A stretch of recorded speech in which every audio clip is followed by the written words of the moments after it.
ओहो, दुष्यंत तो ये 3 टांग की सरकार थी। वो तो बोल की बबुआ भाई 3 टांग की सरकार थी, 1 टांग तो दुष्यंत ने दे रखी। उनसे बड़ा तो देवीलाल का अपमान किसी ने भी नहीं किया। लेकिन चलो इकट्ठा करवा लेंगे भाई, वोट तो जीतते नहीं। अच्छा। और कोई मशीन में तो रोल कर जा, जीत सकन जीते मशीन में तो को रोल कर जा तो मेरा को नहीं, वोट तो जीतते को नहीं भाई। आमतौर पे हमारे यहाँ क्या है, पुलिस को देख के आदमी सुरक्षित महसूस करने की बजाय असुरक्षित महसूस करता है। एक भ्रष्टाचार पकड़ने वाले को आप नौकरी से निकाल रहे हैं, और जो सरेआम सड़कों के ऊपर खड़े होकर के लूट करते हैं, इससे कि सरकार जो कह रही है ना कि 0 टॉलरेंस की नीति रखते हैं हम करप्शन को लेकर के, तो मुख्यमंत्री को जवाब देना चाहिए, क्या यही 0 टॉलरेंस की नीति है? पूरी तरह से जो ये आशीष भाई हैं, इनके साथ पूरी ताकत के साथ खड़े हैं, और ये हमारे परिवार के भाई हैं, किसान के बेटे हैं। और अमृत काल में ईमानदार लोगों को और उनकी ईमानदारी को इस तरह से रोंदा जा रहा है। देखिए, लोकतंत्र नहीं लूटतंत्र चल रहा है। ईमानदार आदमी का सम्मान होना चाहिए, लेकिन उसका सम्मान होने की बजाय जो आपने आशीष भाई का जिक्र किया, इससे बड़ा क्या अपमान हो सकता है?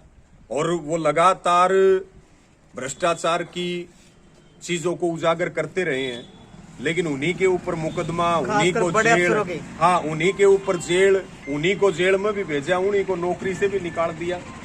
तो ये सोचने की जरूरत है कि आजादी के 75 साल हो गए, सरकार कह रही है अमृत महोत्सव मना रहे हैं, ये अमृत काल चल रहा है, और अमृत काल में ईमानदार लोगों को और उनकी ईमानदारी को इस तरह से रोंदा जा रहा है।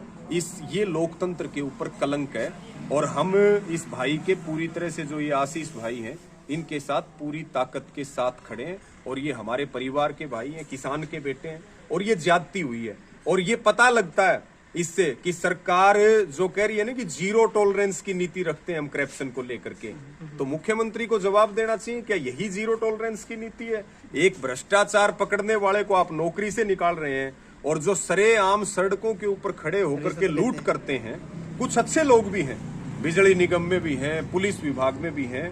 कई बार तो आमतौर पे हमारे यहाँ क्या है, पुलिस को देख के आदमी सुरक्षित महसूस करने की बजाय असुरक्षित महसूस करता है। पिछले दिनों हम भी एक बार भिवानी में थे, वहां एक बाईपास है, तो वो 4 चौराया है, वो एक बड़ा डेथ पॉइंट भी है। तो पुलिस के लोग वहीं आकर के खड़े सामने, हमने गाड़ी रोक के कहा, भाई क्यों लोगों को मरवा रहे हो, क्यों लोगों को मरवा रहे हो? यहाँ तो हड़बड़ाहट में आपस में हादसे होंगे, एक्सीडेंट होंगे, आपको 2 पैसे की दिहाड़ी बनानी है, कहीं और जाके खड़े हो जाओ। तो ये सरकारी गुंडे हैं, वर्दी के अंदर घूम रहे, और इनके ऊपर हमें ध्यान देने की बहुत ज्यादा जरूरत है, मुहिम चलाने की जरूरत है। और सरकार तो क्या करेगी? खेल मंत्री संदीप सिंह को सरकार बचा रही है, जिनके ऊपर मुकदमा दर्ज है, संगीन धाराओं में मुकदमा दर्ज है, जांच में भी उनके ऊपर धारा जोड़ी गई है। लेकिन भाई बात यह है, रांडा की सरकार है, और रांडे आदमी ने तो गाँव में कोई मतलब किसी के घर में एंट्री को नहीं हुआ। अगर रांडा आदमी की आपने देश की चाबी भी रांडे को दे दी, हरियाणा की चाबी भी रांडे को दे दी, अब सारा देश और सारा प्रदेश सड़कों के ऊपर जो है, सरपंच भी धरने पे, पटवारी भी धरने पे, खिलाड़ी भी धरने पे, किसान तो 12 महीने रहता ही धरने पे है, खेती भी करें, धरना भी चलाओ, आंदोलन भी चलाओ, तो सारा प्रदेश सड़कों पे है। फिर भी कह रहे हैं जीतेंगे, अमित शाह आके कह रहे हैं 10 की 10 सीट जीतेंगे। तो भाई कौन सा फार्मूला है जीत का? क्या हिंदू मुसलमान करके जीतोगे? क्या जाट नॉन जाट करके जीतोगे? क्या लोगों को बर्बाद करके? अडानी का मामला है, बहुत सारे ऐसे इशू हैं जिनके ऊपर पूंजीपतियों का, तो ये पूंजीपतियों की सरकार है। 2 तो गुजराती सत्ता में बैठे हैं, और 2 को लूट की छूट दे रखी है। तो ये सारा खेल चल रहा है, और इसके ऊपर नौजवानों को खास करके ताकत लगानी पड़ेगी। बदलाव 2024 में इकट्ठा इलेक्शन बता रहे हैं। किस चीज का? विधानसभा का और लोकसभा का।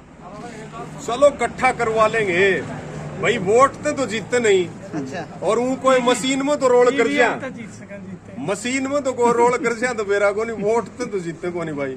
यही सोचकर दुष्यंत को वोट दिए थे, लेकिन दुष्यंत ही बीजेपी में शामिल हो गए थे।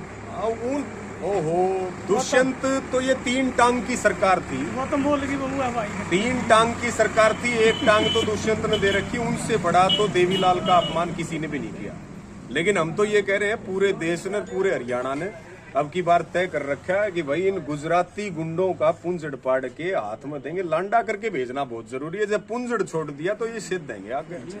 जी।